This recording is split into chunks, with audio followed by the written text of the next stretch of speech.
Agora, falando um pouquinho da questão ali de transmissoras, dividendo da Taesa vem a partir do IFRS, né? Da TRPL vem do seu resultado regulatório. O que a gente precisa entender, resumidamente, em relação a essas duas leituras, né, contábeis? Por que essas empresas tão parecidas, né, o modelo de negócio ele é tão parecido, elas optam por uma diferença nessa questão de remuneração ao acionista? Bom, eu vou começar dando a resposta final, tá? Por Uhum.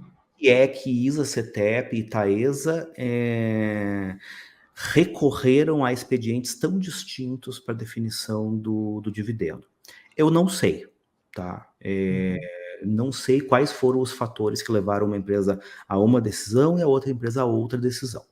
Mas quais são as diferenças fundamentais de quando a gente olha o resultado IFRS regulatório e onde que começou isso aí, tá? Quando a gente teve a adoção do IFRS no Brasil, e infelizmente eu sou obrigado a reconhecer que eu já estava no mercado quando isso aconteceu, ou seja, eu passei por essa transição, o que significa que eu estou ficando velho. Alguns negócios especificamente, eles sofreram alterações muito significativas na contabilização dos seus resultados. E uns dos negócios, né, alguns dos negócios que sofreram mudanças muito significativas são exatamente empresas concessionárias de infraestrutura. Tá? O primeiro ponto que a gente tem que ter em mente é o seguinte, né? A Taesa ou a ISA-CETEP, né, elas não são donas dos ativos de transmissão, né? Elas são empresas elas são concessionárias dos ativos, né, cujo poder concedente tipicamente é a União Federal, tá?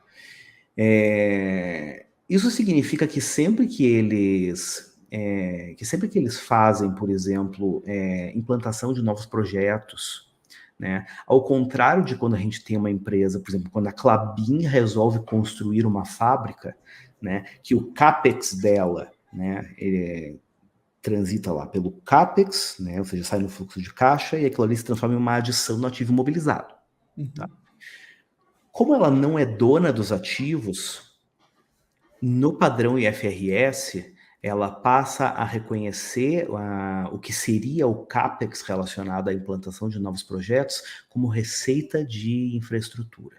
Como se ela estivesse, na verdade, prestando um serviço ao poder concedente, construindo um ativo que não é dela. Tá? Uhum. E isso aumenta, né? Isso aumenta, na verdade, a base intangível da empresa, que é relacionada ao direito de ressarcimento daqueles ativos quando do fim da concessão. Tá?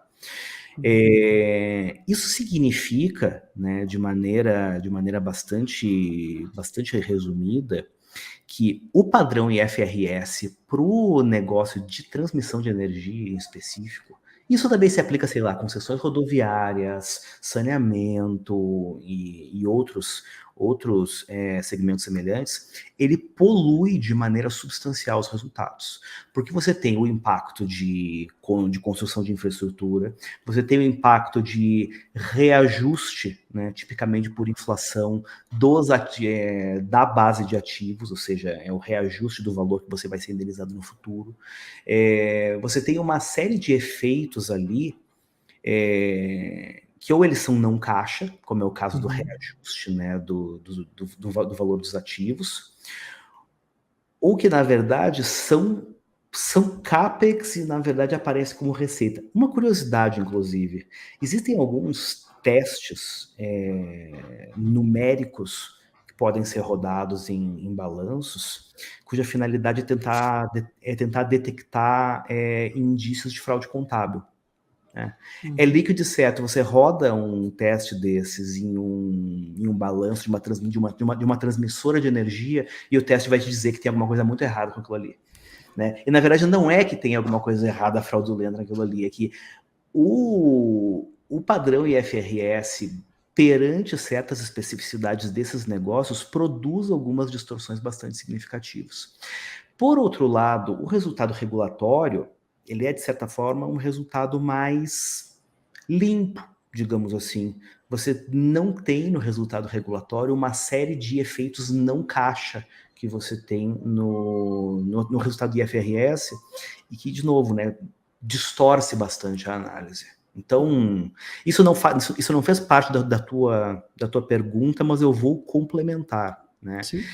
Eu me sinto muito mais feliz, né? Eu consigo ter muito mais visibilidade com a política da ISA-CETEP, que se baseia no resultado regulatório, do que com os efeitos da política baseada no IFRS da Taesa. Né? Se dependesse de mim, né? Se alguém me perguntar, eu diria: Taesa, pelo amor de Deus, mude.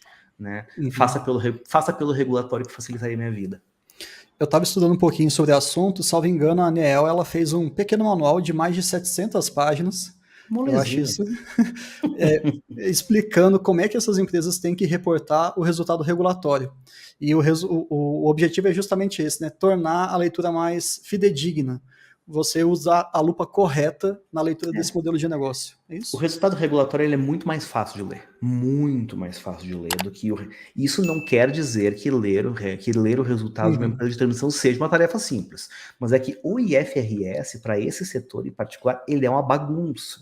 Absolutamente uma bagunça. Então, eu nesse ponto, né, talvez também influenciado pelo fato de que, enfim, eu já estava no mercado quando houve a transição, eu continuo até hoje olhando para o regulatório. Ótimo. Então, o investidor acompanhar, aprender cada vez mais sobre o regulatório, independentemente de ser Taesa ou TRPL. Nesse segmento. Ótimo. Tem um... Na verdade, não é um matemático francês, tá? Existiu um grupo de matemáticos franceses que eles queriam reescrever toda a base da matemática, tendo como fundamento principal a chamada teoria dos conjuntos. E eles escreviam, né, coletivamente sob um pseudônimo, né, que era o Nicolas Dubaqui. Os livros, né, assim, tem álgebra, tem geometria, topologia, cálculo, tem tudo lá. Os livros do Nicolas Dubaqui, em certos pontos, eles têm não é na nota de rodapé, é na margem, um símbolo especial que parece um S invertido, alguma coisa assim. E o objetivo daquele símbolo era: tome muito cuidado quando você for ler isso aqui, porque isso aqui pode fundir a sua cabeça. Tá? Era um sinal de perigo, assim.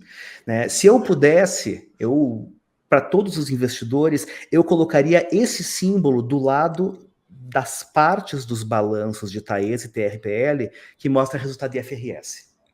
Tá certo. Pula. Olha o regulatório. Maravilha. É aquele alerta intelectual, né? Aqui vai bagunçar. Pula IFRS, olha o regulatório.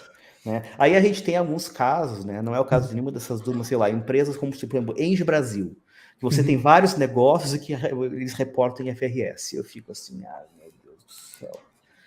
Me ajuda a te ajudar, né? Tranquilo. Tranquilo. Faz parte.